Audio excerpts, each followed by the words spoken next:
శృతి చేసినే పాడనా స్తోత్ర గీతం. హల్లెలూయా హల్లెలూయా హల్లెలూయా హల్లెలూయా హల్లెలూయా హల్లెలూయా హల్లెలూయా హల్లెలూయా హల్లెలూయా హల్లెలూయా. శృతి చేసినే పాడనా స్తోత్ర గీతం. దానియేలును సింహపు బోనులో కాపాడినదే నీవే గదా. దానియేలును సింహపు బోనులో కాపాడినదే నీవే గదా. జలప్రళయములో నోవాహును కాచిన జలప్రళయములో నోవాహు కాచిన బలవంతుడవు నీవే గదా. నీవే కదా నీవే గదా. హల్లెలూయా హల్లెలూయా హల్లెలూయా హల్లెలూయా హల్లెలూయా. శృతి చేసినే పాడనా స్తోత్ర గీతం. భజించినే పాడనా స్వామి. శృతి చేసినే పాడనా స్తోత్ర గీతం. సమరయ శ్రేణి కరుణతో బ్రోచిన సాచరితుడవు నీవే గదా. సమరయ శ్రేణి కరుణతో బ్రోచిన సాచరితుడవు నీవే గదా. పాపుల కొరకై ప్రాణమునిచ్చిన పాపుల కొరకై ప్రాణమునిచ్చిన కరుణామయుడవు నీవే గదా. నీవే గదా నీవే గదా. హల్లెలూయా హల్లెలూయా హల్లెలూయా హల్లెలూయా హల్లెలూయా హల్లెలూయా హల్లెలూయా హల్లెలూయా హల్లెలూయా హల్లెలూయా. శృతి చేసినే పాడనా స్తోత్ర గీతం. నే పాడనా స్వామి. శృతి చేసినే పాడనా స్తోత్ర గీతం. ప్రభు అయిన యేసుక్రీస్తు నామంలో మీ అందరికీ నా హృదయపూర్వకమైన వందన వచనాలు. స్థానిక దైవ సేవకురాలు భవానీ కుమారి గారికి వందనాలు తెలియజేస్తున్నాం. అలాగే దైవజనులు జెర్మియా గారికి ప్రత్యేకమైన వందనాలు. ఈ సమయంలో నేను చెప్పే మాట ఏంటంటే, మనం మరువకూడని లేక మరిచిపోకూడని విషయాలు మాట్లాడుతున్నాను. వాటిలో మొదటి మాట చెప్తూ ఉన్నాను ఆల్రెడీ. ఏమిటి ఆ మాట ఏంటంటే, మనం ఎక్కడి నుండి వచ్చామో అది మరువకూడదు. నువ్వు ఏ స్థితిలో నుండి వచ్చావో, ఏ ప్రదేశంలో నుండి వచ్చావో, నీ ఆరంభ స్థితి ఏమిటో, నీ ప్రారంభ స్థాయి ఏమిటో అది పొరపాటును కూడా మరిచిపోవడానికి వీల్లేదు. ఇశ్రాయేలు ప్రజలు ఎక్కడి నుండి వచ్చారో అది మరిచిపోయారట. అది మాత్రమే కాదు, వారిని విడిపించిన నడిపించిన దేవుణ్ణి మరిచిపోయినట్లుగా ఇక్కడ చూస్తున్నాం. గనుక ఈ పగటి కాల సమయంలో నువ్వు మరిచిపోకుండా జాగ్రత్త పడు అనే ఒక హెచ్చరిక కూడా ఇక్కడ చేయబడింది. ఒకప్పుడు అలాంటి దాసుల గృహంలో ఉన్నారు, అలాంటి కఠినమైన స్థితిలో ఉన్నారు, అలాంటి మరి ఫుడ్ కూడా దొరకని పరిస్థితిలో ఐగుప్తు దేశంలో వాళ్ళు బానిసలను మగ్గిపోతున్నప్పుడు దేవుడు వారిని జ్ఞాపకం చేసుకుని దేవుడే వారిని విడిపించాడు. దేవునికి స్తోత్రం కలుగును గాక. కనుక ఇక్కడ కూర్చున్న ప్రియ దేవుని సంగమా, దేవుని బిడ్డలారా, సహోదరి సహోదరులారా, మీరు దేవుణ్ణి మర్చిపోకండి. మీరు దేవుడు మిమ్మల్ని ఎక్కడి నుంచి విడిపించాడో, ఎక్కడి నుంచి నడిపించాడో అది మర్చిపోవడానికి వీల్లేదు. ఈ రోజున కాస్త కలిగి ఉండొచ్చు, ఎందుకు ముందుకన్నా కాస్తంత మంచి లైఫ్ ఉండొచ్చు, మంచి సెటిల్ అయి ఉండొచ్చు, కానీ ప్రారంభ స్థితిని మాత్రం మనం ఏమాత్రం కూడా మరువడానికి వీల్లేదు. పెద్దలు మాట చెప్తా ఉంటారు. ఏమిటా మాట అంటే, గతాన్ని మర్చిపోయిన వాళ్ళకట భవిష్యత్తు ఉండదట. గతాన్ని ఎప్పుడు కూడా గుర్తు పెట్టుకోవాలి. దావీదు కూడా గతాన్ని మర్చిపోకుండా గొర్రెల కాపరిగా ఉన్నప్పుడు ఎలా ఉన్నాడో, అడవిలో అరణ్యాల్లో గొర్రెలు మేపుతున్నప్పుడు అతనికి ఎదురైన సంభవాలు ఎలా ఉన్నాయో అవన్నీ కూడా గుర్తు పెట్టుకున్నాడు. రాజు అయిన తర్వాత కూడా, సింహాసనం ఎక్కిన తర్వాత కూడా, ఒకప్పుడు నా జీవితం ఇలా ఉండేది, నేను గొర్రెల కాపరిగా ఉండేవాడిని, నా లైఫ్ ఇలా ఉండేది అని చెప్పి దావీదు మరిచిపోకుండా రాజు అయిన తర్వాత అవన్నీ జ్ఞాపకం చేసుకుని దేవుని స్తుతిస్తూనే ఉంటాడు, దేవుని ఆరాధన చేస్తూనే ఉంటాడు. పాత స్థితిని ఏమాత్రం కూడా అతను మరిచిపోలేదు దావీదు. అలాగే ఇక్కడ కూర్చున్న మనం కూడా, ఈ కుటుంబ సభ్యులు కూడా మరువడానికి వీల్లేదని ప్రభు సేవకునిగా నేను మీకు మనవి చేస్తూ ఉన్నాను. మరొక మాటను నేను మీకు చూపిస్తాను, చూడండి సమయాన్ని బట్టి. ఇదే ద్వితీయోపదేశకాండం 25వ అధ్యాయం 19వ వాక్యం చదువుకుందాం. కాబట్టి నీవు స్వాధీనపరచుకున్నట్లు నీ దేవుడైన యెహోవాను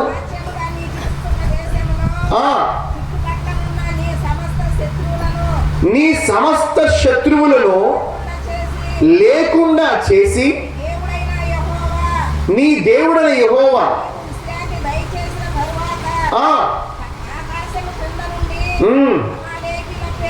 అమాలేకీయుల పేరు తుడిచివేయవలెను. ఇది మర్చిపోవద్దు. విన్నారా ఏమన్నాడు? ఇది మర్చిపోవద్దు. ఏది మర్చిపోవద్దు? అమాలేకీయుల పేరు తుడిచివేయడం మర్చిపోవద్దు. ఇక్కడ సౌలుతో దేవుడు మాట్లాడుతున్నాడు, లేక ఇశ్రాయేలు జనాంగంతో మాట్లాడుతున్నాడు. ఇశ్రాయేలు ప్రజలతో ఏమనంటే, అమాలేకీయులను లేక అమాలేకీయుల పేరు తుడిచివేయడం మర్చిపోవద్దు, వాళ్ళ పేరు కూడా ఉండడానికి వీల్లేదు అంటున్నాడు. అమాలేకీయులు ఎవరు ఆ చరిత్రను నేను చెప్పను, కానీ అమాలేకీయులు అనేవాళ్ళు పాపానికి, చీకటికి, అవిధేయతకు, దేవునికి విరోధమైన స్వభావానికి గుర్తుగా ఉన్నట్లు అనేక లేఖనాలు బైబిల్లో మనకున్నాయి. వినండి, అమాలేకీయులు అంటే పాప స్వభావం కలిగిన వాళ్ళు. అమాలేకీయులు అంటే చీకటికి, అంధకారానికి సాదృశ్యంగా ఉన్నవాళ్ళు. అంటే ఇప్పుడు ఈ వాక్యాన్ని మనం అన్వయించుకోవాలి. ఎలాగునంటే మన జీవితంలో కూడా, మన బ్రతుకులో కూడా అమాలేకీయుల సంబంధమైన పాప స్వభావాన్ని మన జీవితంలో లేకుండా చేసుకోవాలి. ఇది మనం మర్చిపోకూడదు. Praise the lord. అందుకే ఎఫెసీ పత్రికలో రాయబడిన మాట ఏంటంటే, ఇదిగో వాటి పేరైనను నువ్వు ఎత్తకూడదు అని అంటాడు. వేటి పేరు ఎత్తకూడదు అని అంటే అక్కడ కొన్ని లిస్ట్ అవుట్ రాయబడ్డాయి. పాప స్వభావాలు, పాప తత్పర్యం, పాప విధానం ఏదైతే ఉందో వాటన్నిటి విషయంలో కూడా మనం మరిచిపోకుండా వాటిని మనం తుడిచివేయాలట. ఈ రోజున పిల్లలైనా పెద్దవాళ్ళైనా ఎవరిని కదిపినా, ఎవరిని మెదిపినా మరి రకరకాలుగా దేవునికి విరోధమైన భావాలు ఉన్నాయి. దేవునికి లోబడట్ల చాలా మంది, దేవునికి అవిధేయులుగా ఉన్నారు చాలా మంది. దేవునికి లోబడకుండా అవిధేయులుగా ఉంటూ దేవుని ఆరాధన చేయకుండా, దేవుని సన్నిధికి రాకుండా, దేవుని మందిరాన్ని విడిచిపెట్టి దూరంగా ఉన్న వాళ్ళు చాలా మంది ఉన్నారు. అలాంటి వాళ్ళలో ఇంకా పాపం ఏలుబడి చేస్తా ఉందేమో, ఇంకా పాప క్రియలు చేస్తూ దేవునికి దూరంగా ఉంటున్నారేమో. దేవుడు అంటున్నాడు, అలాంటివి ఏవి మన జీవితాల్లో ఉండడానికి వీలు లేదు. వాటి పేరైనను మనం ఎత్తకూడదు. దేవునికి శత్రుత్వంగా ఉన్నది పాపం, దేవుని శత్రుత్వంగా ఉన్నది అపవాది. వాడి క్రియలు, వాడి ఆలోచనలు పూర్తిగా నిర్వీర్యమైపోయి దేవుని పిల్లలంగా మనం జీవించవలసిన వారమై ఉన్నామనే విషయాన్ని ఈ పగటి వేళ నేను మీకు జ్ఞాపకం చేస్తూ ఉన్నాను. చూడండి 103వ కీర్తన మొదటి 2 వాక్యాలు. నా ప్రాణమా యెహోవాను సన్నుతించుము, నా అంతరంగ సమస్తమా ఆయన పరిశుద్ధ నామమును సన్నుతించుము. నా ప్రాణమా ఆయన చేసిన ఉపకారం వినండి, ఆయన చేసిన ఉపకారములలో దేనిని మరువకుము. చాలండి, దేనిని మరువకుము. 3 మాటలు చెప్పాను నేను, మరువకూడని 3 మాటలు అని చెప్పాను. 3వ మాట ఇక్కడ రాయబడింది, ఆయన చేసిన ఉపకారములలో దేనిని మరువకుము. ఈ కుటుంబ సభ్యులు మరిచిపోలేదు గనుక దేవుణ్ణి స్తుతించేందుకు, దేవుణ్ణి గణపరిచేందుకు కృతజ్ఞతగా ఈ కూటాన్ని ఏర్పాటు చేశారు. కనుక ఆయన చేసిన ఉపకారాల్లో మనం దేనిని కూడా మరువకూడదు. దేవుడు ఎన్నో మేలులు చేశాడు, ఎన్నో ఉపకారాలు చేశాడు. అసలు మేలులు ఉపకారాల కన్నా ఈ సంవత్సరం మనం బ్రతికున్నాం. ఇదిగో ఈ 2024 డిసెంబర్ నెల 24వ తారీఖున ఇప్పుడు మనం సజీవులంగా ఉన్నామంటే ఇదే గొప్ప మేలు, ఇదే గొప్ప ఉపకారం.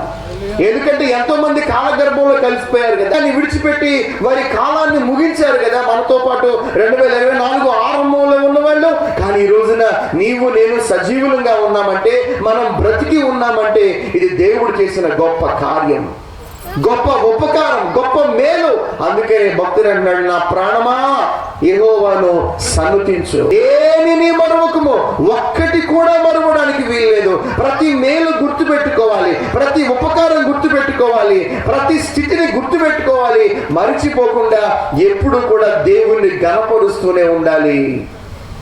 కనుక ప్రియ దైవజనాంగమా, మీరంతా వచ్చి కూర్చున్నారు, ఏదో 4 మాటలు వినేసి వెళ్ళిపోదాంలే అనే ఆలోచన వద్దు.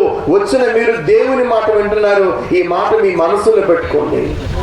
ఈ మాటలు మీరు మరవకుండా మీరు ముందుకు కొనసాగండి. మీ దైనందిన జీవితంలో, మీ బ్రతుకుల్లో, మీ లైఫ్ లో ఇవే మాత్రం కూడా మర్చిపోకుండా గుర్తు పెట్టుకుని ముందుకు సాగవలసిందిగా నేను మీకు మనవి చేస్తున్నాను. ఏం మర్చిపోకూడదు?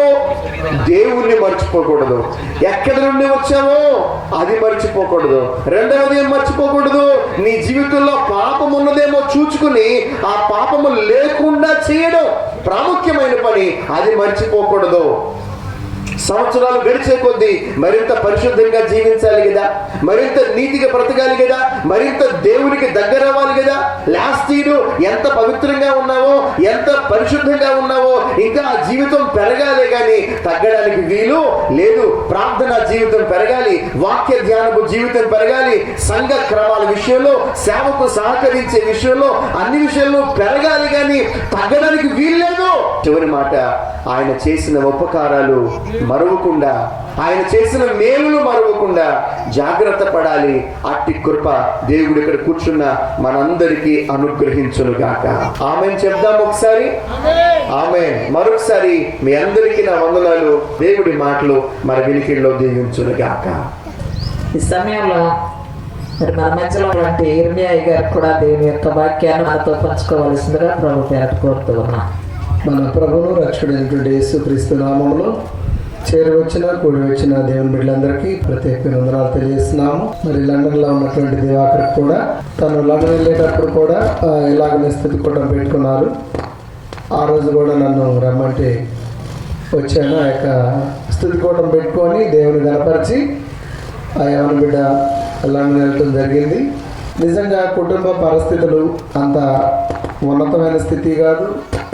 ఇంతకుముందు కోటయ్య గారు ఇక్కడ కూర్చున్నప్పుడు మీకు ఎంత పొలం ఉందని అంటే కుంట పొలం ఉందని అన్నారు. అది కూడా ఇద్దరికి షేర్ చేశారు. చాలా తక్కువ స్థితి. దివాకర్ సాక్ష్యం విన్నప్పుడు ఆ సాక్ష్యం అంతట్లో నాకు ఏం కనపడిందంటే 122 దావీదు కీర్తన 6వ వచనంలో 2వ చరణంలో ఉంటుంది, యెరూషలేమా నిన్ను ప్రేమించువారు వర్ధిల్లుదురు. ఎందుకనగా దేవుని ప్రేమించేవారు వర్ధిల్లుతారు, దేవుని సేవకులు ప్రేమించేవారు వర్ధిల్లుతారు, దేవుని సన్నిధిని ఎదుకువారు వర్ధిల్లుతారు. చెప్పాడు, ఈరోజు ఈ వాచ్ పెట్టుకోవడానికి కూడా నాకు ఆ స్థితి లేదు, నేను ఈ డ్రెస్ వేసుకోవడానికి కూడా నాకు ఆ స్థితి లేదు. నా ఫ్యామిలీ పరిస్థితి, నా ఫ్యామిలీ బ్యాక్గ్రౌండ్ అనేది, తాతలు తండ్రులు, కుటుంబ పరిస్థితి ఎంతో దీనమైన స్థితి. ఇలాంటి దీన స్థితిలో, దీన దశలో ఉన్నప్పుడు నన్ను జ్ఞాపకం చేసుకున్నది నీ కృపయే అని అంటాడు. నేను దీనదశలో ఉన్నప్పుడు నన్ను జ్ఞాపకం చేసుకున్నది నీ కృపయే అంటాడు. దివాకరు బాల్యం నుండి కూడా అమ్మగారు చెప్తా ఉండేది, చిన్నప్పటి నుండి కూడా అసలు అది ఎవరికి ఉండాలంటే తండ్రి గారు రంగారావు గారు ఉండాలి. ఇందాక అయ్యగారు వాక్యం చెప్పినట్లుగా దేనిని కూడా మరవకూడదు. ఆయన చేసిన ఉపకారం అది చిన్నదైనా పెద్దదైనా ఏదైనా కూడా దాన్ని మరొక కృతజ్ఞత కలిగి ఈరోజు ఎంత బహిరంగంగా ఘనంగా గంభీరంగా ఎక్కడో దేశ విదేశాలలో ఉండి మరి ఈ విధముగా వీక్షిస్తూ ఆయన కూడా మనతో ఇన్వాల్వ్ అయ్యి మనతో ఉండి భయంకరమైనటువంటి మరణపు అంచులో నుండి ఒక ప్రార్థన ద్వారా మతి స్థిమితం లేని స్థితిలో అలాంటి ఘోరమైనటువంటి అపాయ మరణపు అంచులో నుండి చిన్న ప్రార్థన మరి అమ్మగారు కూడా వాస్తవంగా చూడాలంటే మనందరికి లాగా ఆరోగ్యంగా అన్ని అవయవాలు అన్ని విధాలుగా ఉండి ఉన్న స్థితి కాదు. తాను శారీరకంగా బలహీనరాలు అయినప్పుడు కూడా ఫిజికల్గా తన ప్రార్థన దేవుడు ఆలకించాడు. తను నమ్మిన దేవుడిని మీ కుటుంబానికి మోసుకొని వచ్చారు. మోసుకొచ్చి మీ అందరూ ఈరోజు ఇంత సంతోషం. దివాకర్ ఎవరండి అంటే కోటయ్య గారు, మనం లండన్లో ఉన్న దివాకర్ ఎవరండి కోటయ్య గారు, మనం రంగారావు గారు అమ్మాయి. ఎలాంటి స్థితి దేవుడు, ఇలాంటి స్థితిని దేవుడు ఇచ్చినప్పుడు మీరు దేవుని మరవకూడదు. మీరు ఇంకా దేవునికి ఇంకా సమీపంగా మిమ్మల్ని బట్టి ఇంకా నలుగురు మీ కుటుంబాలలో దేవుని నమ్మిన వారిని, దేవుని ప్రేమించే వారిని దేవుడు ఎలా వర్ధల్ల చేస్తాడా అని వారు ఆశ్చర్యపోయి మరలా మీతో పాటు కలిసి దేవుని ఆరాధించేవారుగా ఉండాలి. కాబట్టి మరవద్దు. 103వ దావీదు కీర్తనలో చెప్పబడినట్లుగా దావీదు మహారాజు అంటాడు, నా ప్రాణము యెహోవాను సన్నతించుము, నా అంతన్న సమస్తమైన పరిశుద్ధ నామమును సన్నతించుము. నా ప్రాణము యెహోవాను సన్నతించుము, ఆయన చేసిన ఉపకారంలో దేనిని కూడా మరవద్దు. దేనిని మరవద్దు. అది చిన్నదవచ్చు పెద్దదవచ్చు, దానిని దేనిని కూడా మరవకుండా ప్రాణాత్మంతో దేవుని స్తుతించే వారంగా ఉండాలి. అయితే మరవకుండా దేవుని మనం స్తుతించాలని. కానీ ఇర్మియా గ్రంథము 2వ అధ్యాయము 32వ వచనంలో చూసినప్పుడు అక్కడ చెప్తాడు, దేవుడు మాట్లాడుతున్నాడు, కన్యక తన ఆభరణం మర్చిన, పెళ్లి కుమారి తన వడ్డాణమును మర్చిన, నా ప్రజలు నన్ను లెక్కలేనన్ని దినాలు మర్చిపోయారు. ఎన్ని దినాలు మర్చిపోయారు? మీ అబ్బాయి బాల్యం నుండి దేవుని సన్నిధిలో సండే స్కూల్ స్టూడెంట్ నుంచి ఈరోజు కుటుంబ పరిస్థితులు ఎలా ఉన్నాయి. ఇప్పుడు మీ మనవాళ్ళని ఇక్కడ చూసి మనం ఎంతో మురిసిపోతున్నాం. ఇవాళ చాలా మంది బిడ్డలు తల్లిదండ్రులకి ఎలా ఉన్నారంటే చాలా చంపపేటుగా ఉండి వాళ్ళకు దుఃఖకరంగాను చాలా ఘోరమైనటువంటి బాధాకరంగాను వారి యొక్క విషాదాన్ని మిగిల్చి వెళ్ళిపోయేవారుగా ఉన్నారు. బాల్యం నుండి దేవుని సన్నిధిలో ఎదిగిన దివాకరు ఈరోజు పెద్దలకు కూడా తరాలకు కూడా ఒక స్ఫూర్తిగా ఒక మాదిరికరంగా బిడ్డన్నాడు. ఆ బిడ్డను చూసి మనం ఏం తెచ్చుకోవాలి? మన లాంగ్వేజ్లో మాట్లాడతాం, మన లోకల్ భాషలో మాట్లాడితే ఏమన్నారు? వాడిని చూసి నన్ను సిగ్గు తెచ్చుకోరా అంటారు. కొందరు చదవని బిడ్డలు ఉంటారు, కొందరు ఇర్రెగ్యులర్గా ఉంటారు. తల్లిదండ్రులకు ఇదిగో కాలేజీకి వెళ్తున్నామని చెప్పి ఎక్కడో హాయ్ బాయ్ అనుకుంటూ తిరుక్కుంటూ వెళ్ళేవాళ్ళు ఉంటారు. అలాంటి పిల్లలు చూసిన తల్లిదండ్రులు, ఒరే మీరు దివాకర్ని చూసి సిగ్గు తెచ్చుకోండిరా, మనకు అన్నీ ఉన్నాయి, మనకు పొలాలు ఉన్నాయి, మనకు స్థలాలు ఉన్నాయి, మనకు డబ్బు ఉంది, మనకు ఉద్యోగం ఉంది. నిజమండి, నేను చాలా సంతోషిస్తున్నాను. ఒక ఉద్యోగస్తుడికి లేనటువంటి స్థితిని దేవుడు ఆ బిడ్డకి ఇచ్చాడు. ఒక సంపన్నుడికి లేని స్థితిని దేవుడు దివాకర్కి ఇచ్చాడు. కాబట్టి ఎలా ఉండాలంటే ఏమండి, జ్ఞానము తెచ్చుకొని తను దేవుని ప్రేమించాడు, దేవుని సన్నిధిని ప్రేమించాడు. అమ్మగారు చెప్తుంది సాక్ష్యం, నేను తిన్న ప్లేట్ తీసి పక్కన పెట్టి వెళ్ళిపోయేవాడు అని. నేను కూడా 3.5 సంవత్సరాలు ఒక హ్యాండిక్యాప్డ్ స్టూడెంట్కి సర్వ్ చేశానండి. ఎప్పుడైతే మనం ప్రేమించే మనసు మనం కలిగి ఉంటామో దేవుడు మనల్ని ఒక ప్రత్యేకమైన దృష్టి మన మీద దేవుడు పెడతాడు. దేవుని మనం మరవకూడదు, దేవుని సన్నిధిని మరవకూడదు.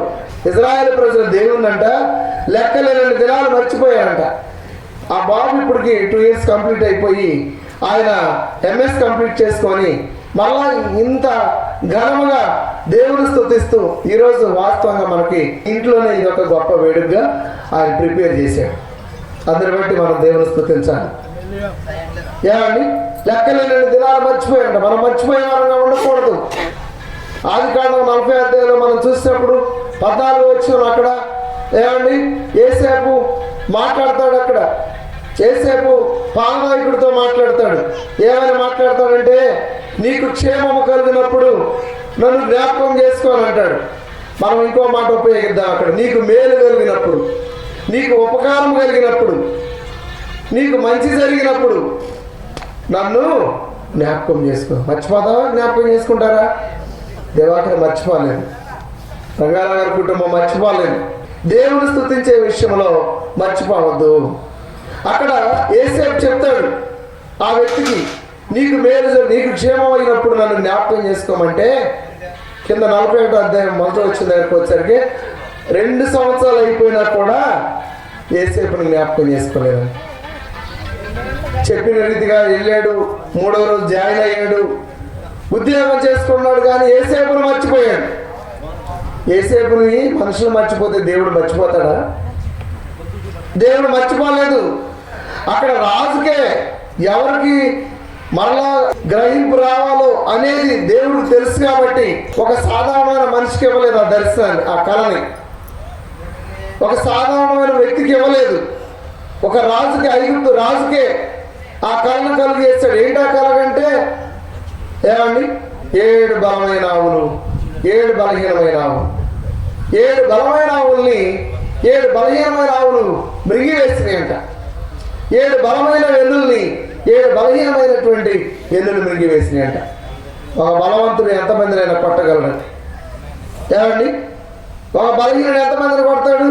కొట్టలేడు కదా. ఇది చూసినప్పుడు ఆయనకంట ఇదేంటి ఎంత చాలా తనకు ఒక కలవరం వచ్చేసి తన ఒంటిలో తన యొక్క ఎముకలు తన వెన్నుతో సహా కూడా ఊడిపోయినట్లుగా అంత ఘోరమైనటువంటి భయము, భీతి పట్టుకొని కలత చెందాడంట, కలవరపడ్డాడంట. దీని భావం ఎవరు చెప్తారని ఆ ఐగుప్తులో ఉన్నటువంటి శకునగాండ్రులందరినీ, అనేక మరి శాస్త్రజ్ఞులను, తెలిసిన వాళ్ళందరినీ పిలిపించిన ఎవరు చెప్పట్లేదంటండి, ఎవరికి తెలియట్లేదంట. అప్పుడు పానదాయకుడు రాజు దగ్గరకు వచ్చాయా, 2 సంవత్సరాల కిందట నేను చెరసాల్లో ఉన్నప్పుడు నాతో కూడా ఒక హెబ్రీయుడు ఉన్నాడు. ఆ హెబ్రీయుడు ఎవరో కాదు, ఇదిగో యేసేపు నాకు ఈ భావం చెప్పాడు. నాకు వచ్చిన కళ నేను చెప్పినప్పుడు నాకు చెప్తే ఆయన చెప్పినట్లుగా నాకు జరిగింది. 2 సంవత్సరాల తర్వాత వదిలిపెట్టలేదండి. రాజుకే కలువ చేసి ఏ వ్యక్తి ద్వారా బయటికి రావాలో మరలా ఆ వ్యక్తి ద్వారా దేవుడు అప్పుడు ఆ యొక్క యేసేపుని తీసుకొచ్చినప్పుడు ఫరో యేసేపుగా మాట్లాడతాడు. ఏమని, నాకు ఒక కళ వచ్చింది, దాని భావం నువ్వే చెప్పగలవు అన్నప్పుడు యేసేపు అంటాడు, ఇది నేను కాదు చెప్పేది, దేవుడే. ఏమని, దేవుడే. కాబట్టి దేవుడు మర్చిపోయేవాడు కాదండి, మనుషులు మర్చిపోతారు. అందుకని ఒక్కోసారి మనం మర్చిపోతాం. పాలనాయకుడు మర్చిపోయాడు కాబట్టి మనం మర్చిపోయేవారంగా ఉండకూడదు. అందుని బట్టి దేవుని స్తుతిస్తూ దేవుని సన్నిధిలో మీ కుటుంబం, మిమ్మల్ని బట్టి మీ బిడ్డలు దీవించబడాలి. దేవుని వాక్యంలో సెలవిస్తుంది, నన్ను ప్రేమించిన ఆజ్ఞలు గైకుంటే 1000 తరాల వరకు నేను వారిని కరుణిస్తాను. అదే నన్ను ప్రేమించకుండా నా ఆజ్ఞలు గైకోరకుండా మీరు ఈ లోకంలో ఈ సృష్టిలో స్థుస్తులను మీరు పూజించిన 3-4 తరాలు తండ్రుల యొక్క దోషం బిడ్డల మీదకి, బిడ్డల దోషము తండ్రుల మీదకి వచ్చేటట్లు నేను చేస్తానన్న. 3-4 తరాల ఆశీర్వాదం కావాలా? 1000 తరాల ఆశీర్వాదం కావాలా? ఎన్ని తరాల ఆశీర్వాదం కావాలండి? 1000 తరాలు, తరము వెంబడి తరము. అట్టి ఆశీర్వాదం మీరు పాత్రలు కావాలంటే దేవుడు మీ కుటుంబంలో మీ కుమారుడు పక్షంగా, మీ మనవడి పక్షంగా, మీ కుమారుడు పక్షంగా చేసిన మేలులను మరొక దేవుని సన్నిధిని విడవక దేవుని వెంబడించి దేవుని ఆజ్ఞల్ని అనుసరించి నడుచుకుంటే, అందుకనే యెరూషలేమా నిన్ను ప్రేమించువారు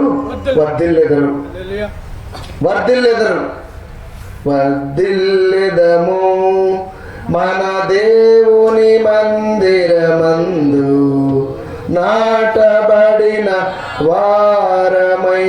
కాబట్టి కాబట్టి మనం వర్ధిల్లాలంటే దేవుని మందిరం నాటబడిన వారంగా ఉందాం. ఆ మొదటి స్థితిని మరొక, దేవుడు చేసిన మేళ్ళ మరొక, అలా దేవుళ్ళ మనం ముందుకెళ్దాం. దేవుడి వాక్యం దీవించును గాక. ప్రార్థన చేసుకుందాం. మా పరలోకపు తండ్రి, పరిశుద్ధుడా, ఈ పరిశుద్ధమైన ఘనమైన నామాన్ని బట్టి మీకు వందనాలు. దూర ప్రాంతంలో ఉన్న దివాకరణ బట్టి ప్రార్థిస్తూ ఉన్నాం. నీ కుమారుని మీరు ఏర్పాటు చేసుకున్నారు. ఆయనకున్న ఆసక్తిని బట్టి, ఆతృతను బట్టి మీ సన్నిధిలో ప్రార్థిస్తున్నాం.